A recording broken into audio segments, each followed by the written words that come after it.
Después del fin de la Segunda Guerra Mundial es el momento del primer trabajador, Juan Domingo Perón. Una situación económica favorable le permite democratizar el bienestar, potenciar la industria nacional y redistribuir el ingreso.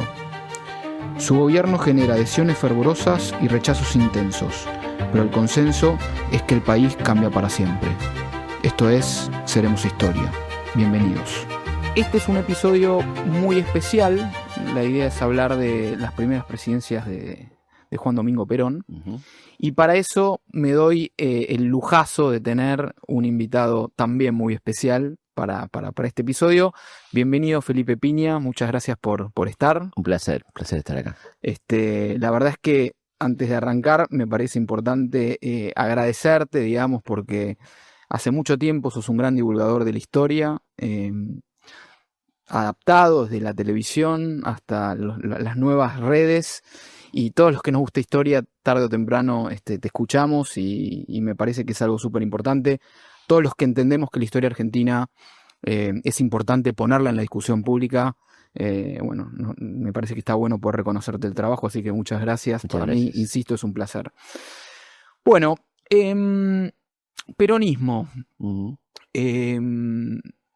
Creo que indiscutiblemente es una época donde se marca un quiebre, ¿no? Sí. Algunos lo llaman evolución, otros, pero realmente es un quiebre, es otro país desde el 1943 hasta 1955. Totalmente. Y para arrancar, sí es media rara la época en la que surge, Sí. ¿no? Perón, porque uno viene de la década infame, donde se ve una oferta política ineficiente, Totalmente. ¿no? O sea, se ve muy poco seductora, fraude electoral post-ley Sáenz-Peña, es como que te dan el voto, después te lo sacan. Exacto. Un modelo económico totalmente agotado después de las crisis del 29 y los cierres de los mercados internacionales. Y por el otro lado, una demanda un poco más exigente, una demanda política más exigente con una nueva clase, claro, que es la que ocupa la industria nacional por sustitución de importaciones, una clase trabajadora, una migración de las afueras, del interior hacia la ciudad, y no menor, un comunismo en Europa que está. Sí. ¿No? Que está en Argentina también. En Argentina, en Europa, en todo el mundo. Entonces, ahí es donde se da este golpe de 1943, que se llama Revolución del 43, se llama golpe, en donde tenemos, lo da un ala del ejército nacionalista, ¿no? Tendría sentido, digamos, que está como más alineada a los ideales más del eje, digamos, ¿no? Sí.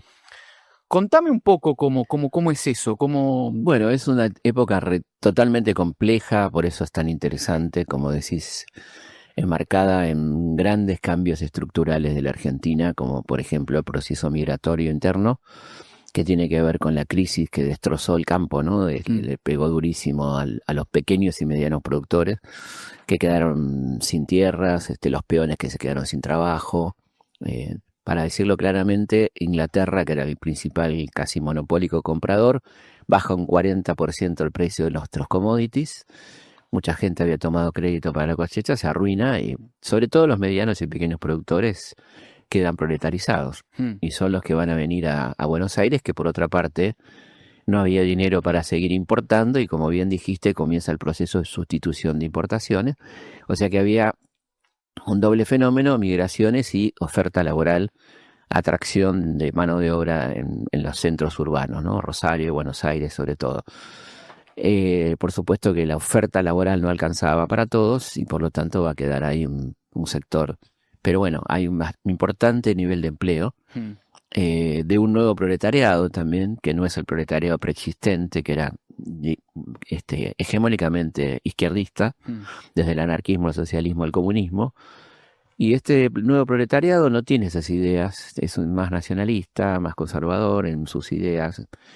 y no comunista, no, izquierdista radical. No, es un... ¿Por qué? ¿Por qué? Sí, porque es más gente del campo, que está Mm. más vinculada a las ideas más tradicionales, en todo caso cercanas críticamente al radicalismo, o no directamente, no politizadas, ¿no? Mm. Pero que no se sienten identificadas con con el materialismo, con el ateísmo, con lo que propone la izquierda, y van a quedar en stand-by, ¿no? En espera de un liderazgo que va a ser claramente el de Perón, ¿no? Van a estar sin representación una gran parte de la década del 30, por lo menos del 35 al 43, y bueno, van a sentirse bien representadas por Perón, ¿no? Entonces ahí hay una crisis en el movimiento obrero también muy interesante, ¿no? Sí. Bueno, ahí surge, obviamente, hay como un tole político, pero en el 43 está la revolución del 43, Pedro Ramírez, Sí. Ramírez Farrell, y esta es un poco mi visión, ¿no?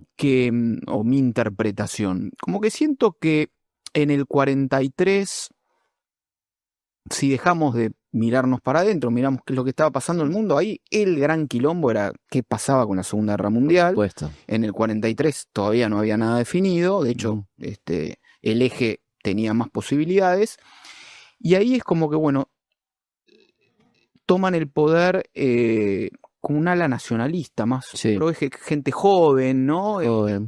Oficiales jóvenes, y que tenían dos principales quilombos, digamos. Por un lado, ¿qué pasa con la guerra? Claro. Y por el otro lado, el otro tema fundamental era, bueno, las masas y el comunismo. Sí. Que el comunismo no entre, ¿no? Sí, lo dice Perón, que quedaron muy impresionados en el gran desfile que hace el Partido Comunista el 1 de mayo del 43, que fue muy masivo. El comunismo manejaba muchos gremios importantes, ¿no? La carne, la construcción, y ellos sienten que es un peligro que el comunismo tome la Argentina, así que entre las motivaciones de esa revolución del 43 está también combatir el comunismo, ¿no? Así que sí, son gente nacionalista, preocupada por esa cuestión, preocupada por el fraude, porque entiende que el fraude electoral puede llevar a una convulsión social, y sabían que en las próximas elecciones iba a haber fraude, sin duda, y que había un candidato tremendo que era Patrón Costas, el dueño de Salta, pero también el tipo que había propuesto que Salta se independice para que la Standard Oil de Rockefeller pueda instalarse libremente en ese territorio. Ese era el candidato que iba a ganar, ¿no? Sí, que era el candidato de Castillo. Claro, candidato de Castillo, que es número opuesto con el fraude que había. Entonces también estaba a frenar, y por supuesto pro aliado, ¿no? También, Patrón Costa. Entonces, todo eso se juega en ese golpe de revolución del 43. Fíjate la complejidad de la situación, ¿no? Yo creo que el nacionalismo de estos jóvenes, que alguno podría tener cierta simpatía por el eje, eran más bien antibritánicos, ¿no? Es decir, estaban en contra de los aliados, particularmente de los Estados Unidos. Siempre algún contacto con Inglaterra hubo. Pero era más bien eso, ¿no? No digo que no tuvieran cierta simpatía por Mussolini o por... Creo que las formas, a mí me da la sensación de que lo que tienen es simpatía por las formas, ¿no? Por las formas que tiene el fascismo de articular la política, de interceder en la política, con los sindicatos. Un tema de ideales, me parece. Sí. De hecho, no hay en Perón un antisemitismo, por ejemplo, nada que se le parezca, ¿no? Eso no está. Bueno, están los libros de Ronan Rein, que es un excelente historiador israelí que desmiente todas estas cosas, ¿no? Que no hay más ni menos que el rector de la Universidad de Tel Aviv, que habla niega el antisemitismo de Perón, ¿no? Y no quiere decir que no haya habido peronistas antisemitas, pero quiero decir que oficialmente Argentina es uno de los primeros países en reconocer el Estado de Israel en 1948, ¿no? Y Evita tenía todo un vínculo con la colectividad judía, bueno, qué sé yo. O sea que no es que se pueda hacer una sinonimia o una asimilación de que esta cuestión de cercanía al eje representara adoptar todos los valores que tenía, valores entre comillas, todos los ideales que tenía el eje, ¿no? Ahora, mientras todos prestaban atención a la Segunda Guerra Mundial y a cómo nos pronunciábamos nosotros, si a favor, en contra, si seguíamos en el medio. Lo que empieza a darse es, en octubre del 43, empiezan las primeras reuniones entre Perón y creo que el sindicato de ferroviario, ¿no? Esas reuniones que armaba Domingo Mercante. Perón se hace cargo del Departamento de Trabajo en octubre del 43, ya en el noviembre del 43 es Secretaría de Trabajo y Previsión. Exacto. Y después Ministerio. Y lo que... Recordemos que era una oficinita mínima, porque imagínate qué importancia le daban al trabajo los gobiernos conservadores, ¿no? Ahí lo que pasa es que un poco se ve una propuesta diferencial. Perón entiende que la solución al comunismo, en vez de reprimir a la clase trabajadora, es darle concesiones y sobre todo meterlas en el consumo como para meterlas bien en el capitalismo. En el capitalismo. Totalmente. Cosa que no entendieron los patrones, ¿no? ¿Cómo es eso? ¿Por qué no entiende? O sea, ¿por qué pues yo siento que de todo el golpe del 43, el único que va en esa dirección es Perón? ¿Es así? Perón es el más inteligente, el más político de todos los que participan del golpe, ¿no? Yo creo que hay dos personas muy inteligentes que son Mercante y Perón, ¿no? El resto son gente bastante básica, qué sé yo. Farrer era un tipo muy básico que ni gobernaba, el que gobernaba era Perón, pero Perón era después vicepresidente, ¿no?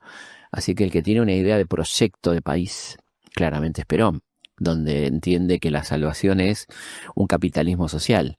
Lo dice de todas maneras, ¿no? Él defiende el capitalismo, sin duda, entendiendo que lo mejor que le puede pasar al capitalismo es una armonía social, una sociedad entre trabajadores y empresarios, lo que él llama la alianza de clases, que era totalmente contraria a la lucha de clases que proponía el marxismo o el socialismo. ¿No? Lamentablemente no lo entienden, él se explica muy claramente en el famoso discurso de la Bolsa de Comercio en el 44. Sí. Es necesario saber dar el 30% ahora que perderlo todo. Totalmente, pero parece que el 30 era mucho para esta gente. los explica, reúne al círculo rojo de la época, ¿no? En la Bolsa de Comercio y ahí le declaran la guerra. En vez de entender y sumarse lo que hubiera sido otro país, Argentina hubiera sido una potencia seguramente, se ponen de la vereda de enfrente, ¿no? Y ahí eso le cambia a Perón el plan, porque Perón tiene que hacer un gobierno mucho más estatista de lo que él quería. Él no quería un gobierno estatista, él quería un gobierno donde las empresas jugaran un papel importante, pero al renunciar a este tipo de cosas, lo que tiene que hacer el Estado es... ¿De qué forma renuncian las empresas? No se suman al proyecto que les propone Perón. Entonces hay rubros que él pensaba que lo podía hacer la actividad privada, que va a terminar haciéndolo el Estado, ¿no? Vialidad nacional, cuestiones que tienen que ver con los transportes y demás, lo tiene que asumir el Estado, ¿no? Ante la deserción de esta llamada burguesía nacional, ¿no? Claro. Eso es interesante porque no está en el germen del primer proyecto peronista, eso, ¿no? Como que él era, no era tan agrietador, digamos, ¿no? No, él era muy rooseveltiano. Y... Era un gran admirador de Roosevelt, ¿no? De lo que hizo Roosevelt en Estados Unidos con el New Deal, que le da mucha importancia a la cuestión social, dándole participación activa a los sectores privados, ¿no? Claro. Él decía que tenía que reservarse el Estado los roles clásicos, que son la salud, la educación, la seguridad social, y el resto lo podía hacer la actividad privada perfectamente. Lamentablemente no lo escucharon, ¿no? A mí hay algo que me ayuda mucho a entender, digamos, la postura de... La propuesta de Perón, más que la propuesta peronista, ¿no? La propuesta de Perón, que es... él es un militar, ¿no? Antes que nada es un militar, muy militar. Es un político, pero es un militar. Pero ojo que es un profesor de la escuela de guerra, no es un milico de cuartel. No, correcto. Sí. Pero yo entiendo mucho de su política y de su propuesta cuando entiendo su visión de Tercera Guerra Mundial. Claro. Porque él, como que su hipótesis es... La Tercera Guerra. Va a haber una Tercera Guerra y nosotros tenemos que jugar las fichas como para en esta guerra sí quedar bien parados. Exactamente. ¿No? Una postura súper ambiciosa también. Y que estuvo cerca con la Guerra de Corea, ¿no? Correcto. La Guerra de Corea era... Estuvo. Y sí. Entonces, desde ahí digo, bueno, ok, tiene sentido si uno piensa que eventualmente va a haber una nueva guerra, una industria nacional independiente, ¿no? Exacto. Ahí la postura de independencia económica, Exacto. soberanía política, o sea, no depender de ninguno, Claro. o sea, no tomar ninguna línea. Y por otro lado, otra cosa súper importante es esto que estábamos hablando, para mí, político, ¿no? Sí. Él entiende muy claro que, si bien tiene ganas, digamos, o de propensión de traer la justicia social, él entiende que tiene una base electoral en los trabajadores. Totalmente. Y que, como cualquier político, la quiere fidelizar, ¿no? Entonces ahí también entiende que democratizar el bienestar, justicia social, tiene que ser algo súper importante para esta política. Total. Y su plan económico es complementarlos, ¿no? Y que es la industria nacional. Es, si yo por un lado le doy trabajo a las empresas, las industrias que emplean a mi base política, y esto genera una industria independiente, etcétera, etcétera, bueno, es como que estamos articulando esto hacia una guerra. Sí.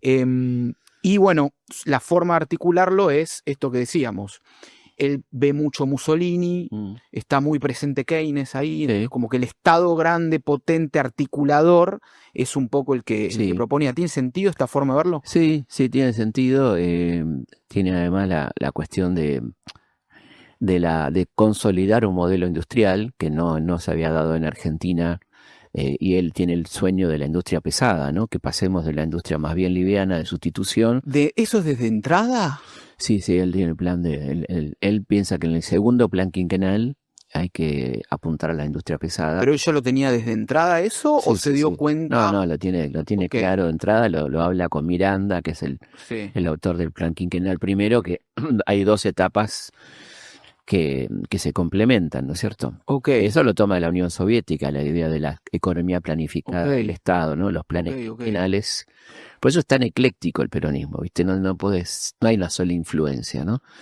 Y yo creo que estaba muy bien pensado, ¿no? De una segunda etapa de industria pesada, donde hagamos aviones, hagamos camiones. Sí, es que claramente, después ahora más lo vamos a ver, pero la industria liviana es una industria que solucionó los problemas en el momento de que estaba cerrado el comercio, pero es una industria que no te deja dólares, digamos. Y otra cosa, los consumos postergados. Toda esa clase que se incorpora al consumo, que son millones de personas, ya necesitan heladera, necesitan lavar ropa, necesitan cocinas. Todo eso es lo primero que hay que producir. Claro. Había una postergación de consumos básicos. Se incrementa el consumo de leche, el consumo de pan. Fíjate que había hambre en Argentina, ¿no? Claro. Y esto empieza a generarle también problemas, porque también tenemos una inflación por demanda, que es una de las pocas veces en la historia argentina que hay inflación por demanda, ¿no? Porque no alcanza la producción para abastecer la demanda de consumo de la población, que tiene que ver con este desajuste previo de tanto sector por fuera del consumo, ¿no? Claro. Yendo un poquito antes, los principales aliados de Perón cuando asume son la Iglesia, los sindicatos, los militares. Y los militares. Sí. Los militares, bueno, uno entiende. Los sindicatos también. ¿La Iglesia por qué? La Iglesia porque Perón era un tipo muy católico, porque le da un rol muy importante en temas como la educación, por ejemplo. ¿No? Él declara la educación obligatoria en las escuelas, católica obligatoria, contrariando la famosa 1420, ¿no? Sí, la de Roca. Sí, le da cierto protagonismo en diseños curriculares, o sea, tiene una presencia fuerte la Iglesia, ¿no? Que tenía que ver con toda esta cuestión del nacionalismo, estaba muy vinculado catolicismo y nacionalismo, ¿no? Claro. Que es lo que le va a criticar la gente que venía al lado de Forja, Jauretche, Scalabrini, le dice, ojo con la Iglesia, ¿no? Tengan cuidado, la Iglesia, que en definitiva es la que lo va a traicionar al final, ¿no? Pero sí, obvio. Entonces, y también con este exceso de nacionalismo del que plantea Jauretche, ¿no? Esta cosa del hispanismo, por ejemplo, ¿no? Que Perón finalmente se da cuenta, se va corriendo un poquito de ahí, ¿no? Hay cosas absurdas en de tanto darle importancia a la iglesia y a la derecha católica tradicional, aparecen personajes que censuran los tangos, por ejemplo, ¿viste? Ah, mirá. Lo van a ver a Perón, grandes tangueros, Cátulo Castillo, gente de militancia peronista, dice en general, ¿qué está pasando? Y él, bueno, se da cuenta, ¿no? De que hay excesos que no le convienen, ¿no? Sí, sí, sí.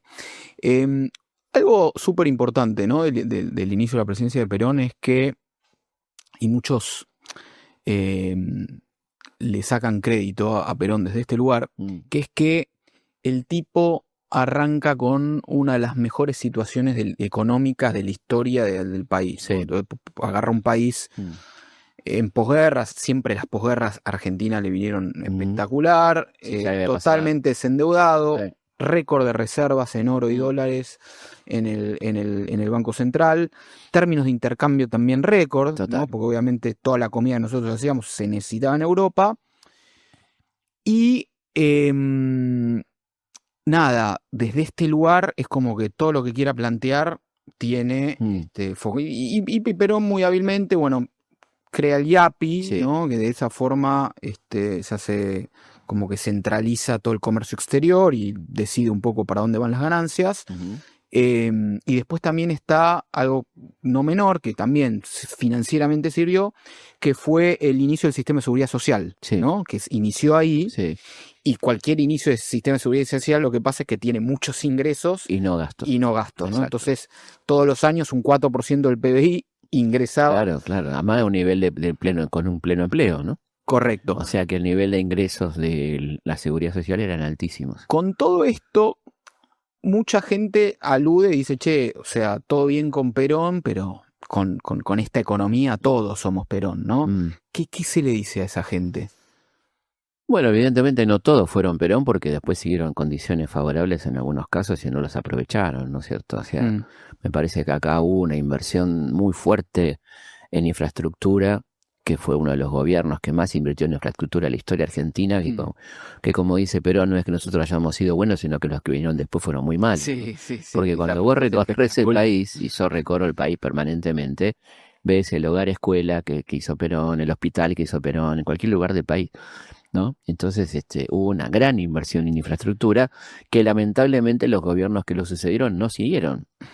Entonces, que tenés el Garrahan, ponele, posterior a Perón, ¿no? La Biblioteca Nacional, no sé, pocos lugares emblemáticos que vea estos post-peronistas, el Hospital Posadas, ponele, qué sé yo, ¿no?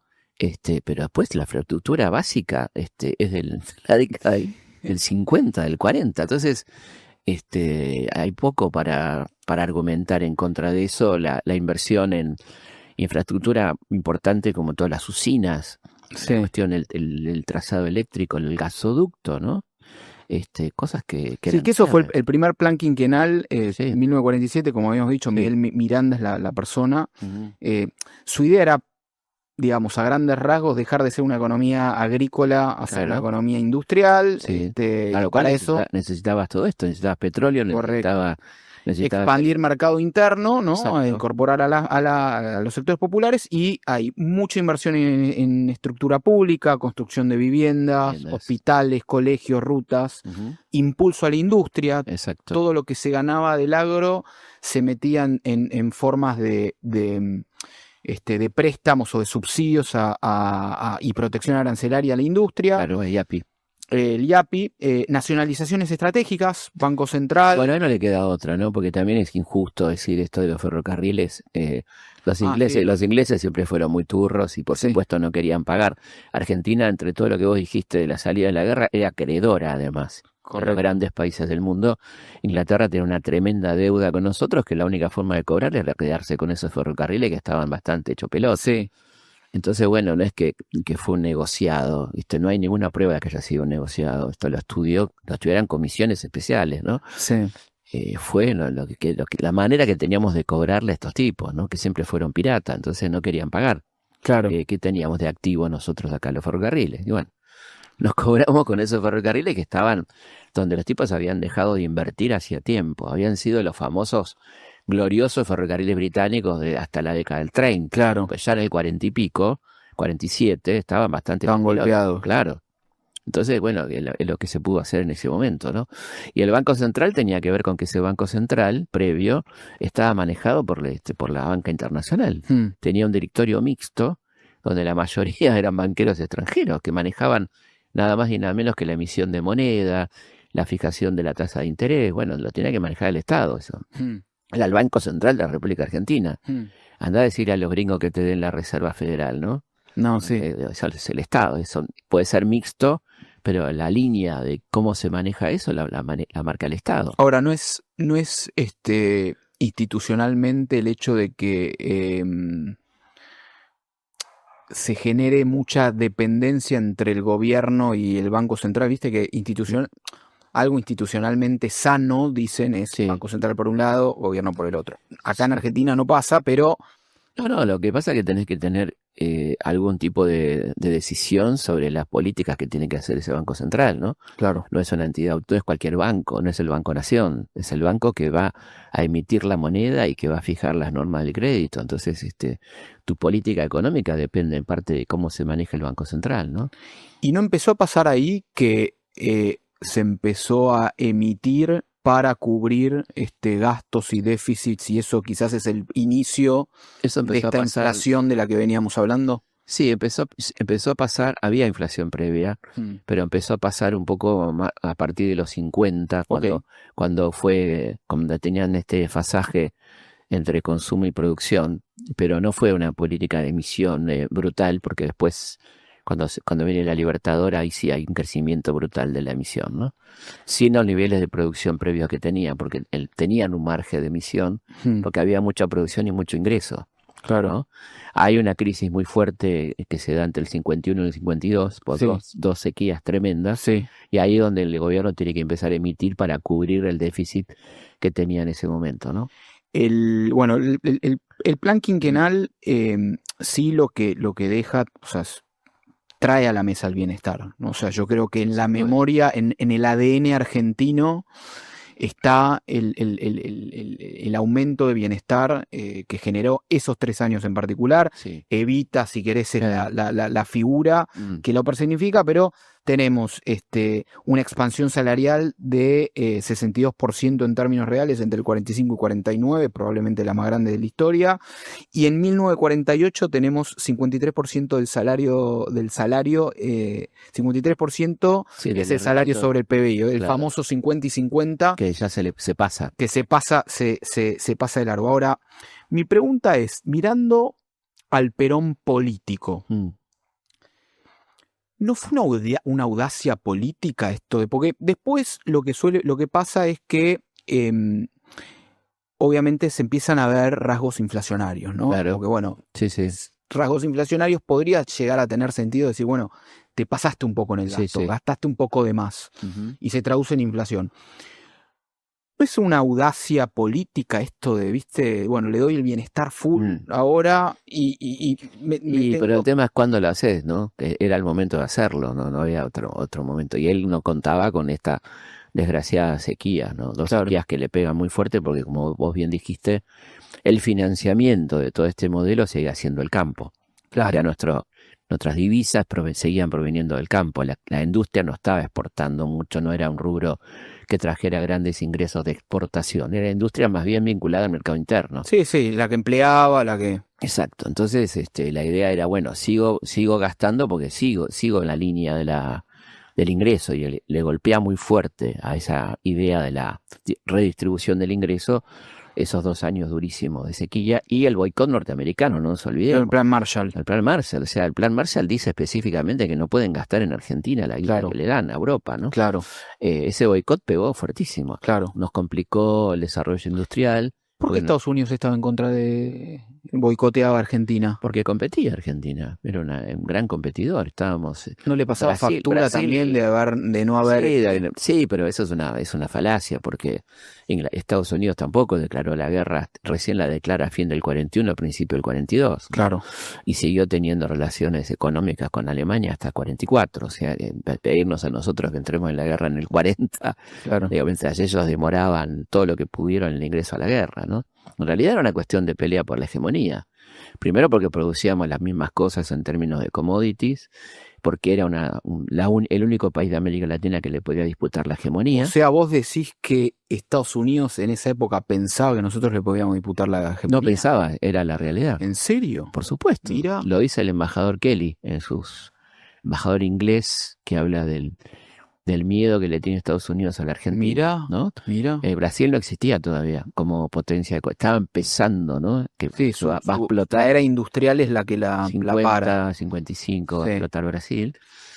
O sea que el gran competidor, solamente en términos de producción y producción de sentido.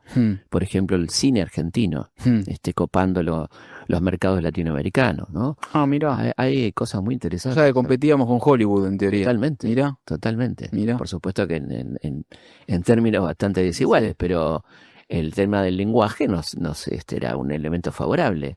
Todos los mercados latinoamericanos estaban entre el cine mexicano, el cine argentino y el cine norteamericano. Mira. Y el cine argentino tenía mucho peso, ¿no? Las revistas argentinas en toda América Latina se leía el Gráfico, por ejemplo, ¿no? Había una hegemonía cultural argentina importante que a Estados Unidos le molestaba, ¿no? Esto también es interesante decirlo. Hoy suena raro decir, bueno, me estás jodiendo. No te estoy jodiendo. No, hay que ponerse en este lugar. Para que te diga un dato muy determinante y definitivo. Estados Unidos no mandó a ningún país de América Latina un embajador para hacer campaña en contra de un gobierno, campaña electoral, como hizo con Braden, ¿no? Para que Perón no ganara las elecciones. Eso te demuestra la importancia que le daba el Departamento de Estado de la Argentina. Perón medio como que obviamente capitaliza el bienestar y realmente fideliza una base. Lógico, ¿no? Y empieza a tener una legitimidad, pero se empieza a ver una figura política donde empieza a haber rasgos de cierto autoritarismo. Claro. Entonces vos ves que quiere empezar a concentrar el poder, en el 47 ampliación de Corte Suprema con José Safines, en el 49 la reforma constitucional, donde entre otras cosas la reelección presidencial, empieza a aparecer en los manuales escolares, Ley Evita, en el 50 encarcelamiento de Balbín, en el 51 expropia la prensa, es como que la famosa frase, el debilitamiento del Congreso, no delibera el Congreso, sino legisla lo que dice el conductor. Sí. Como que ahí eso es un poco, ¿qué es lo que empieza a pasar? Porque yo empieza a pasar, lo que veo es, te termino con esto y me decís, uno ve un poco la historia argentina, ¿no? Y de repente todos los grandes líderes que supieron, capitalizar un buen momento, Irigoyen, Rosas, Perón, Kirchner viniendo para acá, o Menem también, como que de repente se ponen por encima del sistema, ¿no? Como que traen una propuesta mucho más personalista. ¿Qué es lo que pasa por la cabeza de Perón? Es muy complejo ese momento, ¿no? Porque era un momento de mucha ofensiva de la oposición también. Entonces Perón entiende que para que su gobierno pueda continuar, tiene que empezar a darle una mayor fuerza al culto a la personalidad y a ciertos rasgos autoritarios para controlar esa oposición que está tomando formas violentas también. O sea, la respuesta a una oposición más cruda. Más cruda y... Sí, no, yo no estoy justificando nada, te estoy contestando la pregunta. A mí me parece que fue un gravísimo error. Claro. Porque envalentonó a la oposición y le dio motivos, además, ¿no? Claro. Entonces creo que sí, ahí se cometen errores graves. Lo de la Corte Suprema es entendible porque era una corte que venía de la época de la década infame y que había sido muy clave en la detención de él y la idea del gobierno a la corte, ¿no? Que era una corte que tenía una mirada muy conservadora de la vida. Entonces eso se puede llegar a entender políticamente, no digo justificar, pero se puede entender. Lo de la reforma de la Constitución era necesaria porque además con un gran constitucionalista como Sapsay, es una constitución muy interesante donde aparecen derechos que no estaban en la Constitución del 53 por una cuestión de época. Sí. No había un solo derecho laboral en la Constitución del 53. No estaban los derechos del niño, la mujer, la ancianidad, que se incorporan ahí. Y lógicamente, de paso, la reelección, ¿no?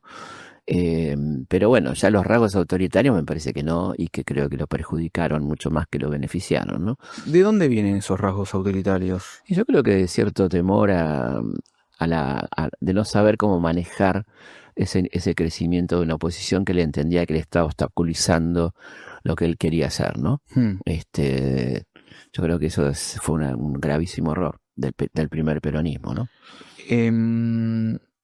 Después, bueno, También hay que decir que, como digo, cuando hablo de Rosas, de ninguna manera para justificar, sino para contextualizar, sí. que la oposición no eran angelitos del Señor, ¿no? No. Habían puesto bombas en Plaza de Mayo. Por supuesto. Digamos, ¿no? No es que estaba censurando a jóvenes escritores que se juntaban en un cafecito, ¿no? Siempre pero ahí siento que la bomba de Plaza de Mayo vienen más tarde, ¿no? No, en el 53, la primera. Por eso. Sí. Pero vos ves en el 50 encarcela a Balbín. Sí. En el 51 y a la prensa. un control del Parlamento. Empieza en el 49, bueno, está la reelección. Dice como que... Bueno, ahí se equivoca. Y se endurece más aún con la muerte de Evita, ¿no? Claro. Se va poniendo más duro, y yo creo que ahí la oposición va ganando terreno. Porque tenía, por ejemplo, una fidelización parcial con la clase media, que fue quizá la más beneficiada del modelo peronista prácticamente, ¿no? En términos económicos, y que empieza a no quererlo y a no adherir al modelo por estos rasgos autoritarios de cierta censura, de persecución a intelectuales, como le pasó a Borges, el enojo del sector universitario, que también fue bastante perseguido, y que enoja a intelectuales como Cortázar, y bueno, en la intelectualidad en general se pone en contra porque lo ve a Perón como un tipo autoritario. Claro. Que está cercenando ciertas libertades básicas, como la libertad de enseñanza. Se mete y él no lo veía, él no tenía gente alrededor que le decía, che, mirá que acá estamos, nos están poniendo en contra gente que no... Sí, se lo dice Jauretche, pero no, lamentablemente no le da pelota. No le da bola. Jauretche es uno de los que le advierte, cuidado, dice una frase maravillosa, Jauretche. Ojo que porque él dice, ahí está la calle Perón, la avenida Evita, ojo que cuando todo suena a Perón, Perón suena, ¿eh? Claro. Se lo dice con esa cosa de viejo vizcacha que tenía Jauretche, ¿no? Yo creo que lamentablemente o no se lo dijeron bien o no lo escuchó, y fue un gravísimo error, ¿no? Finalmente es reelecto, le gana con el 62% de los votos a Balbín y Frondizi, que era, digamos, la fórmula radicalista. En el 52 muere Evita, que fue, digamos, un golpe durísimo. Pero a partir de ahí yo veo un Perón increíblemente pragmático, ¿no? Que es un poco para mí lo que una de las cosas que define a un estadista de un político, ¿no? Sí. Porque obviamente Argentina tenía un modelo de industrialización que no estaba funcionando porque estaba basado en la industria liviana. Eso había provocado emisiones, etcétera, etcétera. El bienestar social había de financiarlo. La inflación, además por las sequías, llega, no sé si 30 o 40% anual, que en ese momento era una bocha. Muchísimo. Pero el tipo ajusta.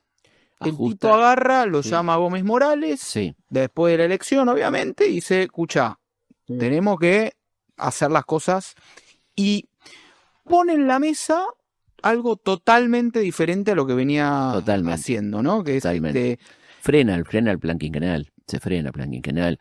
Además, el tipo se da cuenta que a Estados Unidos no le va a ganar. Entonces comienza el vínculo con Estados Unidos, viene el hermano de Eisenhower. Se da cuenta también de que no va a haber Se da cuenta que no va a haber una tercera guerra. Viene el hermano de Eisenhower y comienza un vínculo muy fuerte con Estados Unidos que se va a traducir en los contratos petroleros, ¿no? Que van totalmente en contra de la Constitución. Totalmente, porque ahí, bueno, el plan de emergencia económica fue el primer plan, digamos, de emergencia económica de Gómez Morales. El tipo, bueno, primero ajusta, ajuste fiscal, ajuste monetario también. Empieza a priorizar el agro de nuevo, empieza a entender de que tenemos que ser autosuficientes en petróleo para la industria, y empieza a entender de que la industria que va es la pesada. Exactamente. ¿No? Es como que es un previo al desarrollismo de Frondizi. Totalmente. 7 años antes. Sí, ahí viene la base de Somisa, ¿no? De lo que va a ser Somisa. Claro. La industria del acero, Y bueno, el campo no solo que no lo ayuda, sino que lo combate. Cuando él recurre al campo, el campo medio que ya está en contra de él. Está medio en contra, o sea, no lo banca. No lo banca. Lo que sí sucede es que en el 53 la inflación baja un dígito de nuevo, digamos, más o menos Lo controla. Lo controla, y ahí es que lanza el segundo plan quinquenal, en donde en el fondo se ve este pragmatismo, este cambio con lo que vos decías, el intento de los contratos con Standard Oil para poder ser autosuficientes en petróleo, que era fundamental para poder sustentar una industria y ahí es curioso porque el gran opositor a ese modelo, Frondizi, con su libro Petróleo y Política, claro, que le critica, que habla de contratos leoninos, que después lo va a hacer él cuando llegue al poder, ¿no? Va a hacer más todavía de lo que hizo Perón con los contratos petroleros, con los famosos contratos de Frondizi, pero en aquel momento tiene una oposición muy fuerte dentro de su propio movimiento, ¿no? Los contratos petroleros van a ser un antes y un después. Sí. Porque contrariaba todo lo que decía el artículo 40 de la Constitución del 49. Bueno, ahí hay un tema, ¿no? Porque, por un lado, ves un líder pragmático, sí, ¿no? Que primero hablaba muy por un lado, pero ahora está negociando por el otro lado. Pero si hay algo que identifica al peronismo, ya no a Perón, al peronismo, es que es bastante dogmático con sus pilares: justicia social, independencia económica, soberanía política, ¿no? ¿Por qué el justicialismo tiene estos pilares tan dogmáticos, por un lado, pero se llama peronismo, y Perón es un líder que ha mostrado ser pragmático y cambiante? ¿Por qué? O sea, ¿por qué el justicialismo es tan dogmático en sus pilares? Yo creo que es dogmático en el discurso, pero muy pragmático en la práctica, ¿no? Perón se va adaptando a los tiempos, y esto es, como bien señala Horowitz en los 4 peronismos, que son 5. Hay muchos Perones, ¿no? El Perón del 45 no tiene nada que ver con el Perón del 52, 53 que vos estás señalando. El tipo se da cuenta que los tiempos son otros, que la prosperidad que tenía en el 45 no está, que tiene una base social que le va a demandar continuar con su política redistributiva que no puede cumplir. O sea, tiene muchos problemas, y llama a un congreso a la productividad, ¿no? Que es uno de los últimos actos en el 54-55, donde dice, bueno, hay que empezar a ser eficientes, a productividad, reordenar el Estado, un Estado eficiente, bueno, todo eso que ya llega un poco tarde, digamos, pero se da cuenta que que hay que corregir un montón de cosas que estaban mal, ¿no? Pero viniendo a hoy, por ejemplo, el peronismo sigue con las mismas posturas de justicia social. ¿Por qué? Si el líder fue tan pragmático, el partido... Yo creo que sí, que el partido tiene mucho que atrasa, ¿no? Hay una cuestión dogmática que le cuesta laburar sobre el presente, ¿no? Digamos, yo creo que claramente era necesaria una reforma del Estado, que lamentablemente lo está haciendo Milei a su manera, que es la motosierra, ¿no? El peronismo estaba en condiciones perfectamente de haber reformado el Estado de buena manera, me parece a mí, y no lo hizo. Así que sí, coincido. Hay un dogmatismo que le impide, como si hubiera un control externo que le impide operar sobre la realidad, una realidad cambiante, un mundo que cambia cada día, digamos, ¿no? Claro, porque además independencia económica, soberanía política, o sea, si va a haber una tercera guerra mundial, tiene todo el sentido del mundo, pero después el mundo fue para otro lado. Sí, además hoy en día independencia económica es muy difícil, ¿no? Imposible. Estamos en un mundo interdependiente donde... cada vez más globalizado. Fíjate que China maneja gran parte de la economía de Estados Unidos. Claro. O sea, quiero decir que el concepto ese es un concepto viejo, muy valioso, muy noble, pero difícil de aplicar en estos días, ¿no? Sí. Bueno, y hacia el final, obviamente, bueno, está el segundo plan quinquenal, intenta ir por otro lado, pero ya se empieza a ver que la sociedad está violentamente agrietada, ¿no? En el 53 empiezan los primeros casos de corrupción, se hace Juancito Duarte. Claro, el que es hermano... Ese era el hermano de Evita. Hermano de Evita. ¿Y qué es lo que se le...? Un negociado con carne, con unas ventas de carnes, y que Perón, bueno, lo echa y bueno, viene el suicidio raro de Juan Duarte, ¿no? También está Domingo Mercante, que está ahí con algo de tierras del Estado. Sí, pero el que he comprobado claramente es el de Juancito, ¿no? Pero bueno, sí empiezan a aparecer las sospechas, ¿no? Muy fogoneadas por la oposición, que encuentra obviamente una posibilidad de pegarle a un tipo que venía muy monolítico, ¿no? Claro. Y que seguía teniendo un altísimo respaldo de la población. Fíjate que en la elección de vicepresidente el 54 saca casi el 60% de los votos. Claro. Aún en medio de todo este despelote, ¿no? Y bueno, pasa el 15 de abril del 53, que es digamos, donde empieza a escalar la violencia. Sí, las Los bombas. sindicatos hacen digamos, un apoyo masivo a Perón, y en el medio explota una bomba, mata no sé cuántas personas. Sí. Y van, digamos, grupos pro peronismo, atacan la sede del Jockey. Sí, lo más lamentable, la Casa del Pueblo, ¿no? Claro. La biblioteca socialista, que se pierden unas cosas increíbles ahí, ¿no? Y lo que sucede es que en medio de una Argentina agrietada, violenta, donde la política no está respondiendo y no está sabiendo, mismo Perón, lidiar con esto, otra cosa que me parece, digamos, rara, empieza a perder sus principales aliados. Claro. Porque ahí en el 54 empieza a tener problemas con la iglesia. ¿Qué es lo que...? Pero eso fue porque la iglesia empieza con una ofensiva contra Perón, porque la iglesia se va derechizando mucho y aparecen tipos como Mainville, que dicen que si bien el peronismo es un movimiento católico nacional, se está poniendo muy obrerista y que va a terminar siendo un puente de plata para el comunismo, ¿no? Entonces empiezan a pegarle a Perón por todos lados y Perón va a responder con leyes como, por ejemplo, del divorcio. La ley de divorcio, la de hijos ilegítimos, la legalización de prostíbulos, una cantidad de cosas muy provocadoras, muy necesarias. No digo los prostíbulos, digo las dos primeras totalmente necesarias, sí, ¿no? Y esto, bueno, va a llevar a la guerra. Ya empiezan los curas a hablar en los púlpitos, Perón se enoja y le saca los subsidios a la educación privada, quita la educación obligatoria, bueno, todo esto ya es una guerra declarada.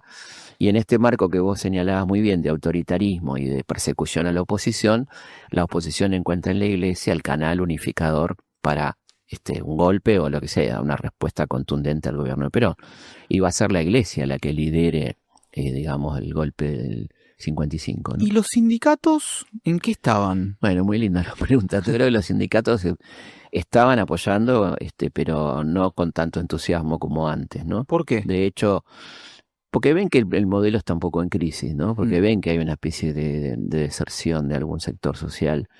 Y bueno, y también muchos de ellos, muchos líderes sindicales y muchos peronistas, se enojan cuando Perón se pelea con la iglesia. Por ejemplo, Antonio Cafiero, ¿no? Que es un gran católico. Otros empiezan a estar como expectantes de qué va a pasar, ¿no? Es decir, que ojo con meterse con la iglesia, ¿no? Ese fue un factor de mucho debilitamiento del peronismo, ¿no? Los contratos petroleros por un lado y la pelea con la iglesia también. O sea que el tipo se va quedando, como bien decía, se va quedando solo. Solo. Y bombardeo, sí, de Plaza de Mayo. Obviamente un acto violento, obviamente cualquier acto violento antidemocrático. ¿La población qué pensaba? O sea, ¿estaba a favor de la Libertadora?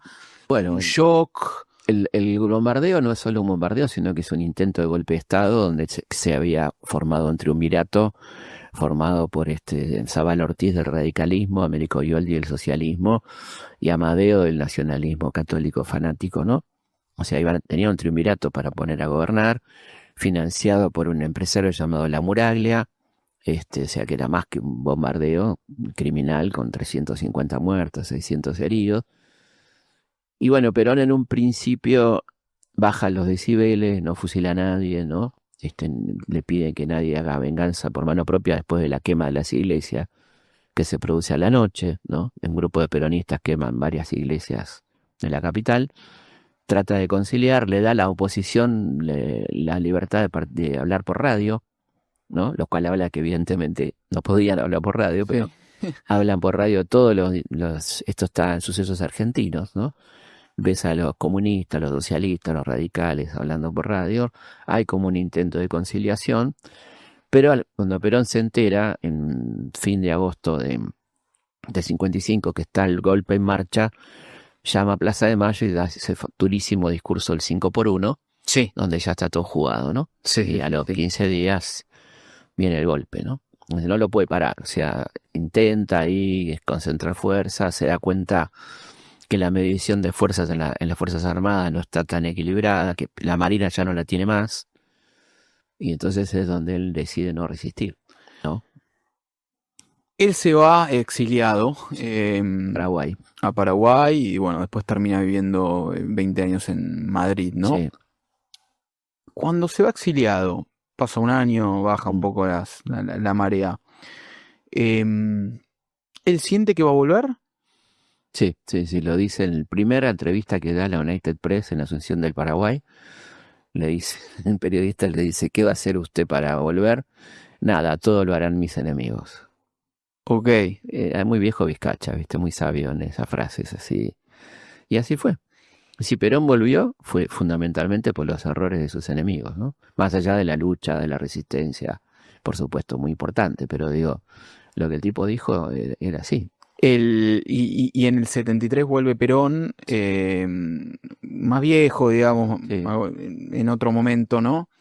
Con un despelote interno. Un despelote interno entre la izquierda y Sí. digamos, que obviamente era el Perón del abrazo a Balbín, Sí. más conciliador, ¿no? Pero ¿hay algún rasgo parecido al Perón del 55 o era completamente otro? No Porque sé yo ahí si- es como que veo de tendencia quizás no tan estatista, Sí, o o más socialdemócrata. más socialdemócrata, Sí, más como- conciliador. Europa lo modera, evidentemente, ¿no? Es Claro. un tipo que está muy al tanto de lo que está pasando en el mundo, se da cuenta que viene una nueva etapa, entonces es un más un socialdemócrata, y un tipo que le toca bailar con una situación tremenda, ¿no? Lo que Sí, deja sí. la dictadura en términos económicos, más el despelote interno irreconciliable de un conflicto armado ya Sí, dentro de su propio movimiento, que lo ve en Ezeiza y bueno, se va a recostar sobre la derecha del movimiento, ¿no? Frente a errores garrafales tácticos de la izquierda del peronismo, que tenía muy poca experiencia política, que era Sí, obvio. un liderazgo muy joven, con muchas urgencias que Perón no tenía, ¿no? Sí, obvio. Ya, digamos, empezando a terminar, muchos dicen que esta época 45 o 55 es el inicio de una grieta, digamos, insalvable, ¿no? Sí. Que nos trae hasta el día de hoy. Sin embargo, uno ve grietas anteriores, qué sé yo, Sí. personalismo, antipersonalismo, Rosas mismo Sí, sí. también. Y también ve conciliaciones como el 83. El 83 es un momento de conciliación nacional. Ok. Absolutamente. Que Ok. pasa por alto en esta... Vamos a hablar de la grieta. Sí. Bueno, el 83 es un momento de unidad nacional súper interesante, que Ok. lamentablemente dura poco, pero bueno. En la Plaza de Mayo estaban los peronistas, los radicales, los socialistas, estaban todos, ¿no? Es parte, o sea, el peronismo es causa o consecuencia de la grieta. Y es difícil la respuesta, ¿no? Porque es parte y consecuencia, ambas cosas, ¿no? Es un movimiento que, como vos empezaste la charla, claramente rupturista, donde provoca un cambio tremendo en la economía, la distribución del ingreso, la producción de sentido, que lógicamente va a provocar una reacción en ese sentido contraria, ¿no?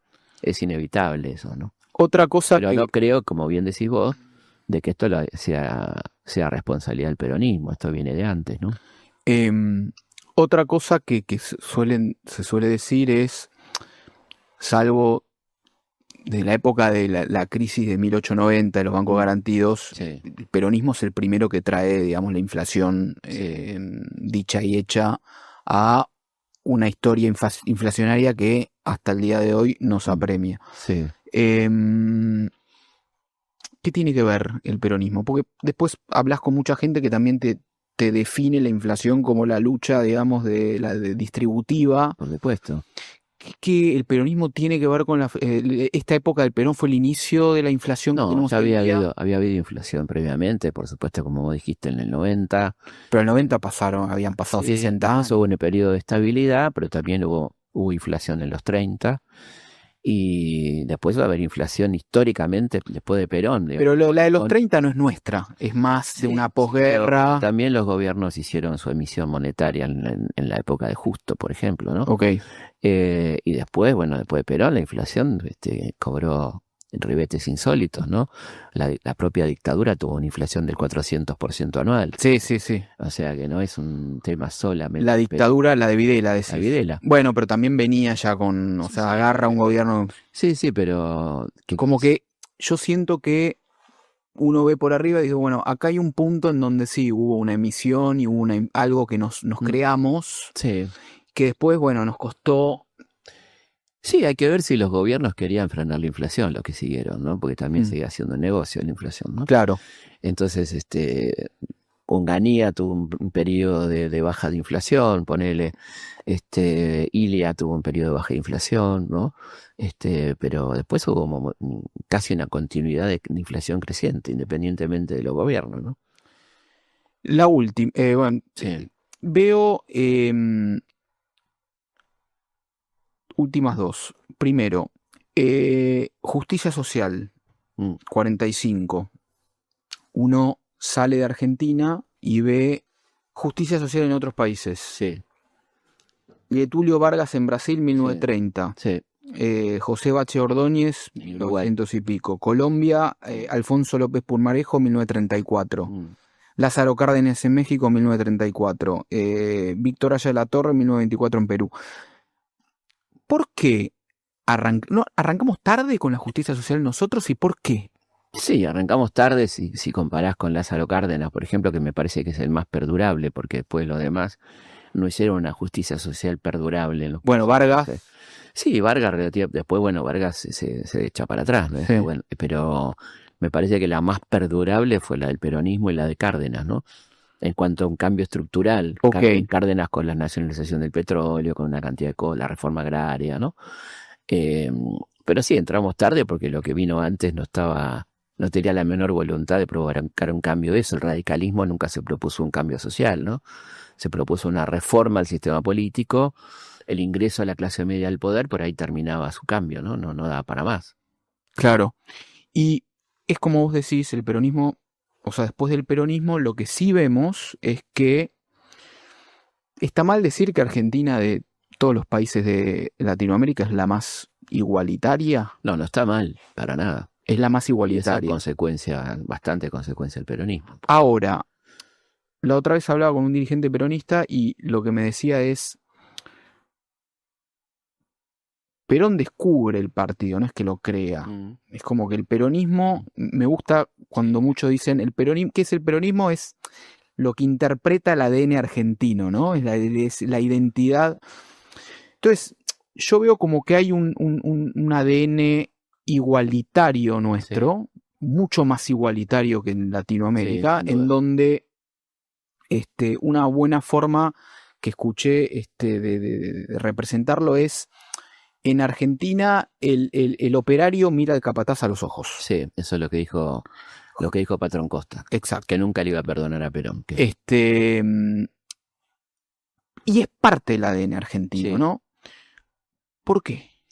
Bueno, ¿de dónde viene? No, viene de una larga lucha previa al peronismo. O sea, acá hubo un movimiento obrero muy potente, ¿no? Que arranca en los 90 del siglo XIX. Pero ¿por qué acá y no en otros países? Eso es lo que yo creo que es muy importante el componente migratorio. La idea del progreso social, que me corresponde, que está bien. La idea de la educación pública es un dato central, ¿eh? La incorporación masiva de la gente a la educación, tanto primaria, secundaria como universitaria, que tiene la Argentina, es un detalle muy importante. Ahí te da una idea de igualitarismo, la salud pública, ¿no? Que te corresponde. Es decir, la idea que a vos te corresponde la salud, que te corresponde la educación, no está presente en la mayoría de los países de América Latina, ¿no? Eso es un dato muy importante. Y para cerrar, como vos decías, esta sociedad a veces agrietada tuvo uno de los consensos más importantes de la historia de Latinoamérica, que fue el Nunca Más de 1985, donde dijimos, a partir de ahora, para siempre con democracia, ¿no? Y es una democracia que nos ha llevado por situaciones complejas, como el 2001, como la hiperinflación del 89, siempre todo en democracia. Y es un consenso que identifica que cuando nosotros consensuamos, digamos, los consensos son potentes. ¿Qué tenemos que hacer para un nunca más económico? Un nunca más hiperinflación, un nunca más 50% de pobreza. Qué bueno que sería, ojalá. Bueno, sería muy bueno, ¿no? Que nos pongamos de acuerdo. ¿Qué es lo que tiene que pasar para que nos pongamos de acuerdo? Y para mí es un acuerdo entre las fuerzas productivas y una apuesta por el país, cosa que es muy difícil, ¿no? Porque hay un empresariado que no está tan comprometido con el país como pasa con el empresariado brasileño o el empresariado mexicano, qué sé yo. Me parece que falta un poco eso, ¿no? Y un compromiso, porque lo que importa es el futuro del país, en donde nos ponemos de acuerdo y a todos nos va a convenir. Esa idea me parece que tienen que estar presentes, ¿no? Ojalá. Felipe Piña, muchísimas gracias. Ha sido un placer. Muchísimas gracias. Muchas gracias. Nos vemos en el próximo episodio. Un placer.